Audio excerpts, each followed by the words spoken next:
नमस्कार, मैं Meena Kumari.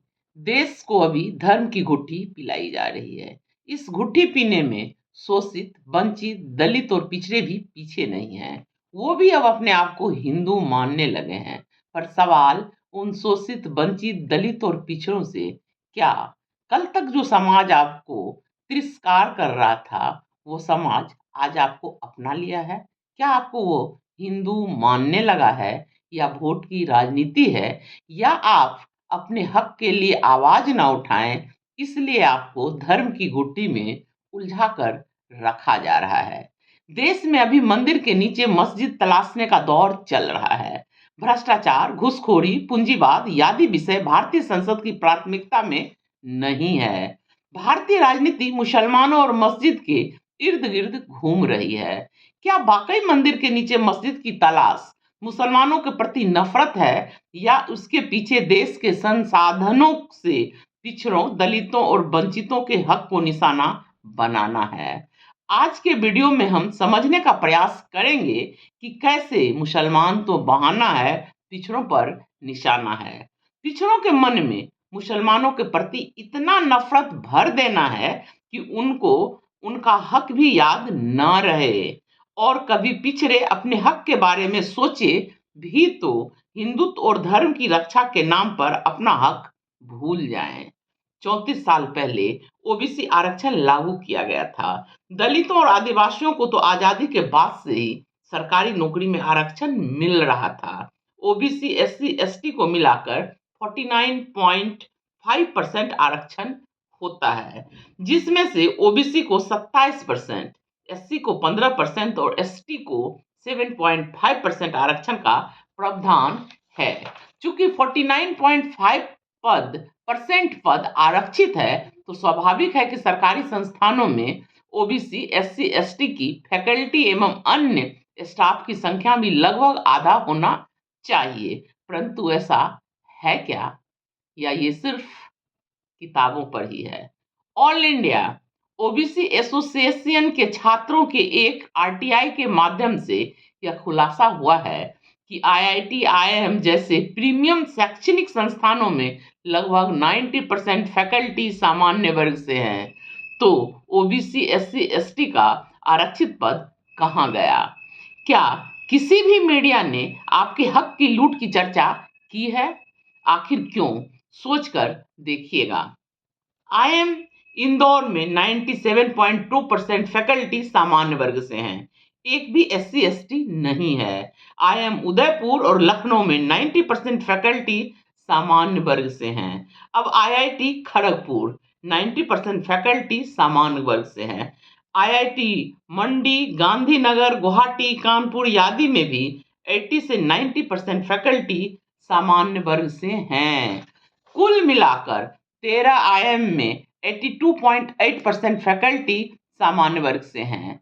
SC 5%, ST 1% और ओबीसी 9.6% हैं। आरक्षण तो ओबीसी को 34 साल से 27% मिल रहा है, तो ओबीसी फैकल्टी आईएम में केवल 9.6% ही क्यों है? सवाल ये है। क्या है इसके पीछे का खेल? क्या इसी सत्य को छुपाने के लिए मुसलमान का सहारा लिया जा रहा है? आईएम जैसा ही हाल 21 आईआईटी का भी है, जिसमें सामान्य वर्ग 80%, एससी 6%, एसटी 1.6% और ओबीसी 11.2% है। आखिर आपका हक कहाँ जा रहा है? दरअसल आपका हक आपके वोट के बल पर लूटा जा रहा है। उसी को छुपाने के लिए मुसलमान पर निशाना बनाया जा रहा है। 7 आईएम में 256 आरक्षित पद खाली हैं। 11 आईआईटी में 1557 आरक्षित पद खाली हैं। आखिर ये आरक्षित पद क्यों नहीं भरे जा रहे हैं? कभी सोच कर देखिएगा। इन पदों को नॉन फाउंड सुटेबल, अर्थात कोई उपयुक्त उम्मीदवार नहीं मिला कहकर सामान्य वर्ग से इन पदों को भर दिया जाएगा।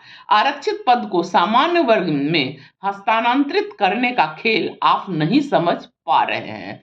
इसीलिए तो आपको यह समझाया जा रहा है कि हिंदुत्व खतरे में है।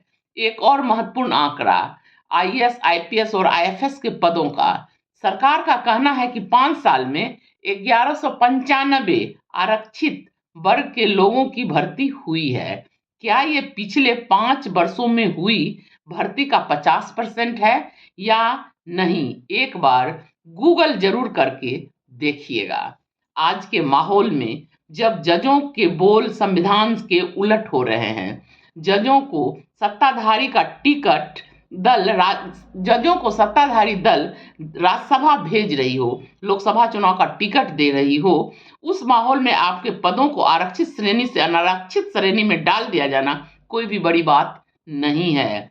केवल जज ही संविधान के खिलाफ नहीं बोल रहे हैं, उनका फैसला भी संविधान के खिलाफ बोल रहा है, जिसका उदाहरण केवल राम मंदिर ही नहीं, अभी 2-3 दिन पहले आप सुने होंगे, बल्कि ईडब्ल्यूएस आरक्षण भी है, जिसे हाल में ही महान न्यायविद जस्टिस नरीमन ने संविधान के सिर के बल खड़ा होना जैसा बताया है। सोच कर देखिए, जब जजों का ये हाल है तो आपके बच्चों के साथ इंटरव्यू में क्या सलूक किया जाता होगा। हो सकता है प्रीलिम्स और मेंस एग्जाम में अच्छा अंक हो, पर इंटरव्यू में उसकी जाति देखकर उसको नंबर दिया जाता हो, क्योंकि वो नफरत आज मुसलमानों के प्रति प्रदर्शित किया जा रहा है, वो नफरत दरअसल पिछड़ों के प्रति है। चूंकि वे अपने बल पर शासन नहीं कर सकते हैं, इसलिए आपको मुसलमान का भय दिखाया जा रहा है। अब भी समय है, हमें अपने छीने जा रहे हक के लिए लड़ना होगा। आखिर 34 साल में 27% आरक्षण मिल रहा है, 34 साल से, तो हमारी भागीदारी क्यों नहीं है कम से कम 27% की? सरकारी नौकरी ही एक ऐसा माध्यम है जिसके बल पर एक गरीब का बच्चा भी किसी कंपनी का सीएमडी तो किसी विभाग का सचिव बन सकता है, पर यह अधिकार छीना जा रहा है, वो भी ओबीसी प्रधानमंत्री के रहते हुए।